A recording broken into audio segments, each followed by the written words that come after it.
Most people think buying expensive gear will automatically make your vocal recordings sound professional. But honestly, the vocal chain only works if every part is doing its job. Today, I'm breaking down the exact vocal chain I use at SpaceCat Studio. This is the setup that I use for singers, rappers, commercial work, pretty much everything. And over time, I have optimized that for one thing: clean vocals that are easy to mix. Selecting the right mic for the right purpose is very important. If a vocalist is bright and sharp, I would usually avoid using a microphone that would make it more painful. Or if a vocalist is dull, then I would use a mic that would enhance the brightness and the top end. For example, if I have a very bright and sharp sounding vocalist, I would go for something like the Lewitt 940 or the Neumann U87. On the other hand, if a vocalist has a dull voice, then I would go for something like the Manley Reference Cardioid, which would give me nice and pleasant top end. Understanding your microphone arsenal and its strengths and weaknesses is very important to run a recording studio.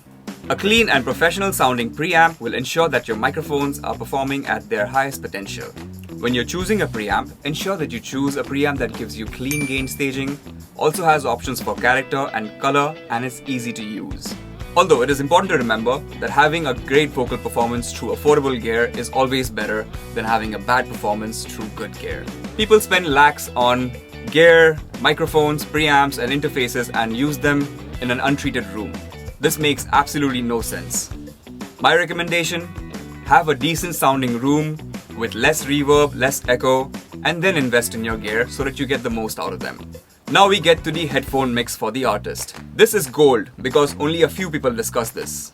A good headphone mix should have the right amount of reverb, auto-tune, latency, and volume balance. A good headphone mix will either make or break the recording.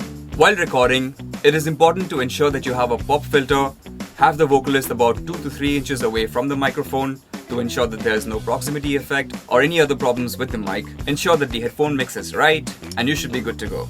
Now I want to get practical with some of the technical details of my vocal chain. At SpaceCat, I'm either recording at 48 kHz or 96 kHz. My files are recorded as 32-bit WAV files. I'm usually recording at -6 to -4 dB peak. This gives me ample headroom and also keeps things clean. Many engineers process their vocals while recording. I usually like to keep things flexible.